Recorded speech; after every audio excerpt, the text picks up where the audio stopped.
Good day to you, partner. I'm Dee, and I can already tell that I'll be your best friend in this forsaken camp.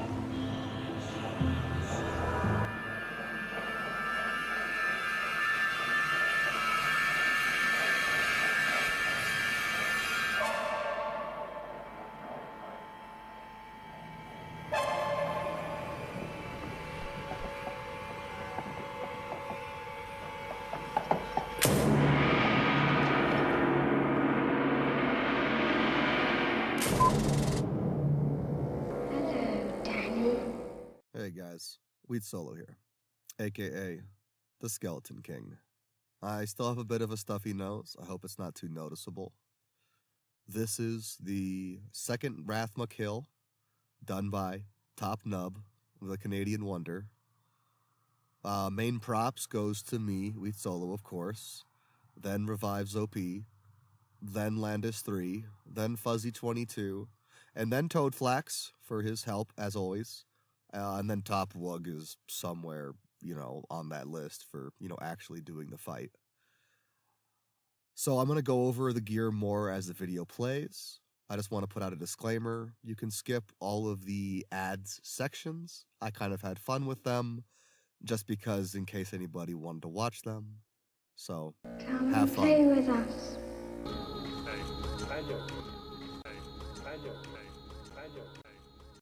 Tony, I'm scared. Remember what Mr. Halloran said. It's just like pictures in a book, Candy. People are always asking me if I know Tyler Durden. With a gun barrel between your teeth, you speak only in vowels. That old saying, how you always hurt the one you love? Well, it works both ways. We have front row seats for this theater of mass destruction.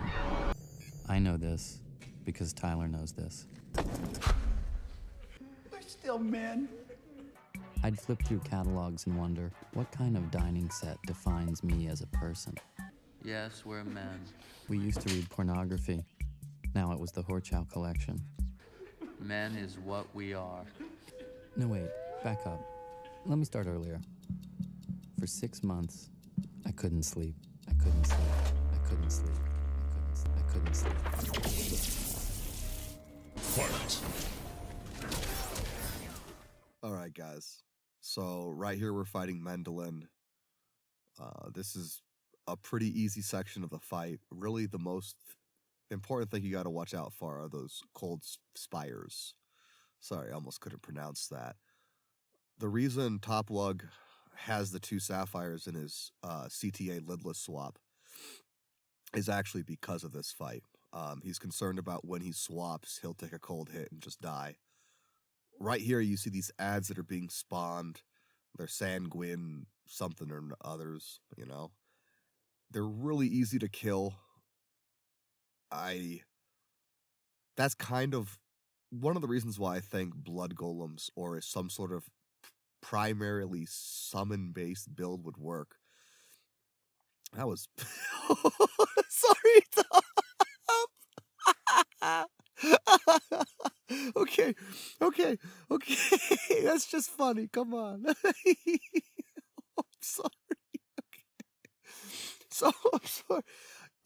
There's a great clip of me one time having issue with my inventory and my Heraldric cube, and I save and exit and quit a declone sub 25%.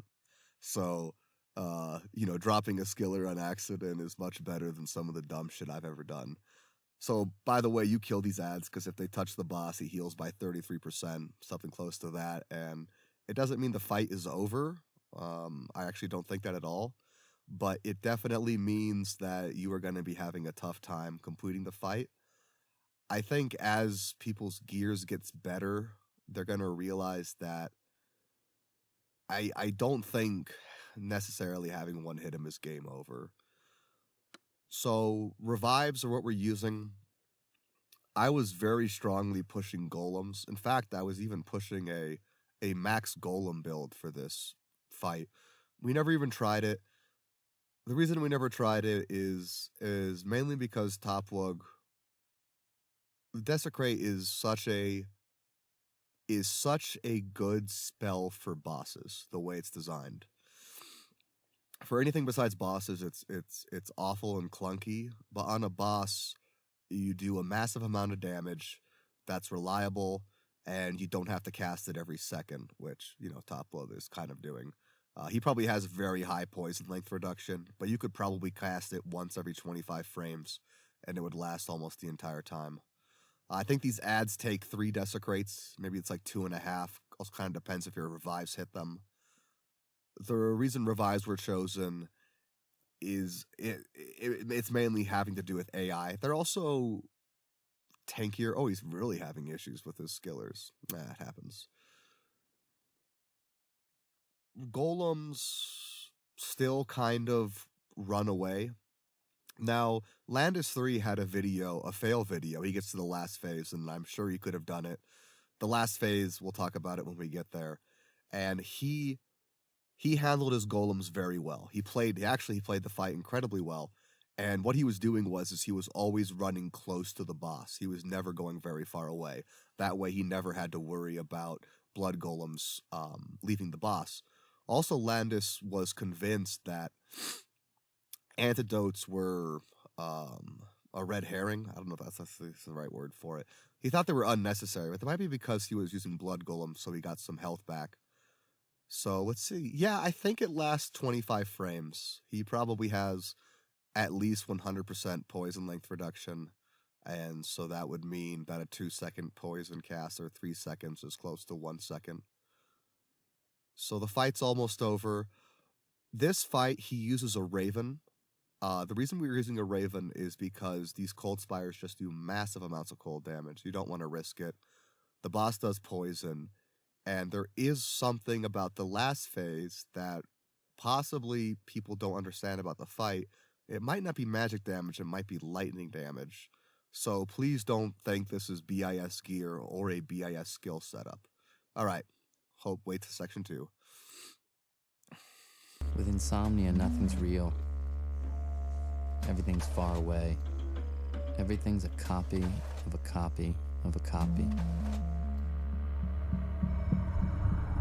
Lost in oblivion. Dark and silent and complete. I found freedom. Losing all hope was freedom. I became addicted. Now find your power animal. Slide. I couldn't cry. So once again, I couldn't sleep. When people think you're dying, man, they really, really listen to you Instead of just waiting for their turn to speak. Yeah. Yeah. Share yourself completely. If you wake up at a different time, in a different place, could you wake up as a different person? This is your life, and it's ending 1 minute at a time. Life insurance pays off triple if you die on a business trip. If you are seated in an emergency exit row, I want you to hit me as hard as you can. Let me tell you a little bit about Tyler Durden. Nobody knows that they saw it, but they did. Nice big cock. Yeah. Alright, so now we're at phase 2, which is Rathma. Well, this is a much harder fight, partly due to the magic damage. There's just nothing you can do about it. Now, Top Nub, actually, there's 2 things I should bring up now about gear and also revives. For phase 1, the 2 best minions you can revive from the Desecrate spawns is the Gorebelly, just because they're so good, and also they're immune to cold, or 90%. No summon can ever be above 90% res anymore. They changed that. But Gorebellies, and then the second best would be the Zombies. Zombies are also very high DPS, but they have a slow attack speed. Or, sorry, I should say that differently. They have a very high base damage. Their DPS isn't that great. A little side note, I loved Wing Threshers. I always loved them, and you can get them as well. But the general best revives for phase 1, definitely going to be those Gorebellies and those Zombies, just because they'll live longer than other ones. I don't really think you can select them too easily, But definitely at the beginning of the fight, you should go in with as many gore bellies as possible, because no matter how much they nerf Crushing Blow, if Crushing Blow is proccing, and you have 8 revives proccing Crushing Blow, you're going to get through the first 25% super, super fast, which is going to cut down on all of your rejuve usage and other things. Okay, so phase 2 is a much harder section. It's incredibly stressful. You're always 1 second from dying, and that is because of these bone prisms. So first, let's talk about the damage in the fight. The boss is magic damage, and then she spawns ads. Now, the ads can cast lower resist. That's why Top Nub has ums in his Trangol shield. There's probably a way to squeeze out more damage, especially if using Venom Ward and then using a different helm. But you need to be over capped res to deal with the lower resist, which I believe does 27 lower resist. I'm sure we can figure that out. Again, if anybody's actually interested in doing this, this is just a... You should really just top the Tok Nub. Revives OP, Landis, even myself. I mean, I was the most important person, so probably, talk to me first. But try to talk about this fight in a kill video. It's really much more complicated than that. So the Void Knights cast lower resist, and then they have an attack. Now, people thought it was magic damage, but Landis and Top Nub were talking, and they think it's lightning damage. The reason they think it's lightning damage is because their attack does weird amounts of damage, and there's clips you can find. If you are interested in doing this fight, I highly recommend looking up these clips. I believe Top Nub has easy access to it. I could probably even find it again. And in these clips, you can see these, supposedly magic attacks doing much more damage than they normally do. So if it was a lightning-based attack, which lightning always has a high scale range, then it would make much more sense. Also, generally, people don't have much lightning resist in this fight because they're only concerned about, cold and poison. And then Top Nub brings up the MDR of Dwarf Star. Now, Dwarf Star is just a very good ring, but he brings up magic damage reduction. If this fight is anything like D-Clone, then it's possible that flat magic damage reduction and flat physical damage reduction aren't accomplishing much. Now, the attacks in D-Clone that are affected by flat damage reductions are, damage over your tick abilities, where they tick like every couple of frames or so. So I'm not saying that happens in this fight, and it's also highly possible that MDR is doing something. Now, the last thing to bring up, the reason why you can die at any point is these bone prisons and desync. So if you're caught in a bone prison, you need to kill it as quickly as possible, because you never know what is actually happening on your screen. And Desecrate only compounds visual or even latency desync. It just makes it all worse, but Fight guys. Club only exists in the hours between when Fight Club starts and when Fight Club ends. Even if I could tell someone they had a good fight, I wouldn't be talking to the same man. Who you were in Fight Club is not who you were in the rest of the world. I want to know certain things first. First rule of Project Mayhem. Shut up! The police would later tell me that the pilot light might have gone out, letting out just a little bit of gas. That gas could have slowly filled the condo, 1,700 square feet with high ceilings for days and days. Fuck what you know. You need to forget about what you know. That's your problem. Forget about what you think you know about life, about friendship, and especially about you and me. What is that supposed to mean? If you died right now, how would you feel about your life? I don't know. I wouldn't feel anything good about my life. And the refrigerator's compressor could have clicked on. Yeah. I can hear you breathing. Look at you! You're fucking pathetic! Why? Why? What are you talking about? Why do you think I blew up your condo? Stop trying to control everything and just let go. Who did this? I did, actually. You shot yourself? Yes, but it's okay. Marla, look at me. I'm really okay. Trust me. Everything's gonna be fine.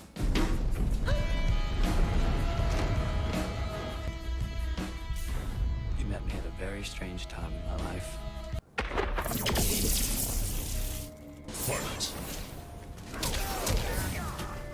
Okay, guys, so phase 3. by far the hardest phase. There are some good things about it. There's no cold spires. Well, I guess we could say that's the only good thing about it. Talking about revives one more time.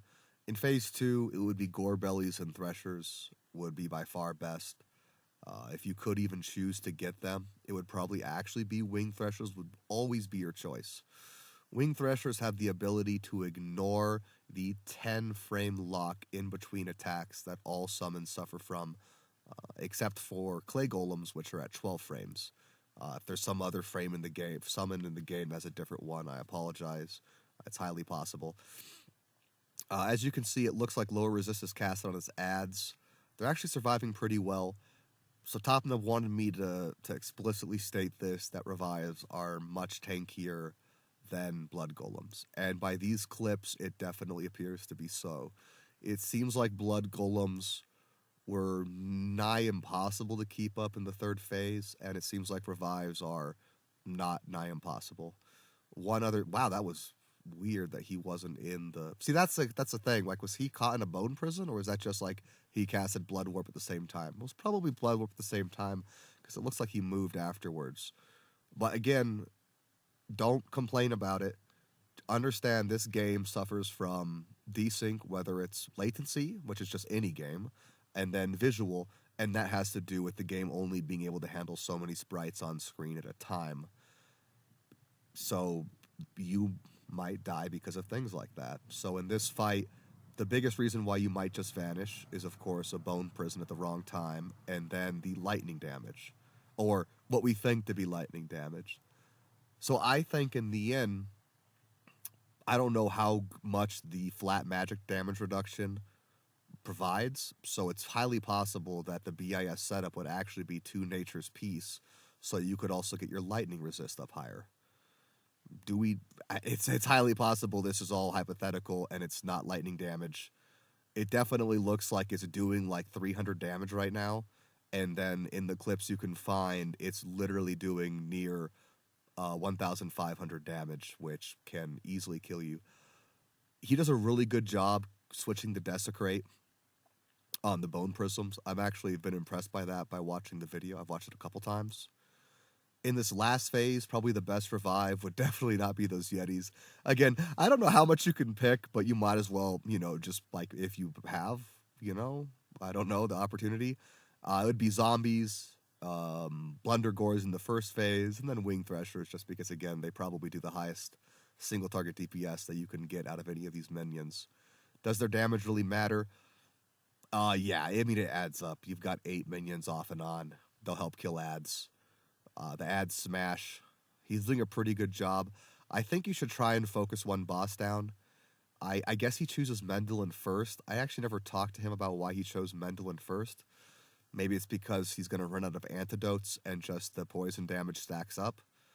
I think if I had a choice, I would choose Rathma, but I'm not the guy who did this fight, and there might be something else I don't understand about why you wouldn't. He's nearly out of jubes, but one boss is down, the other boss is at 50%.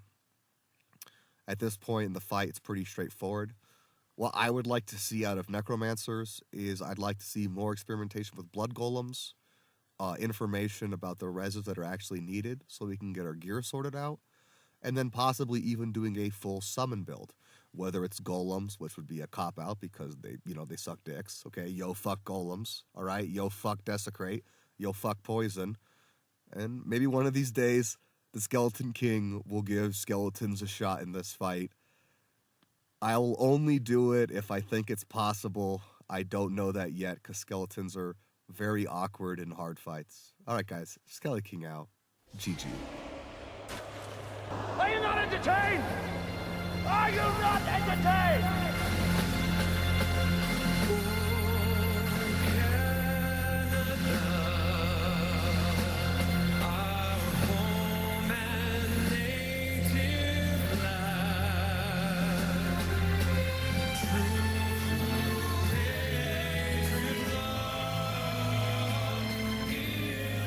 Play with us.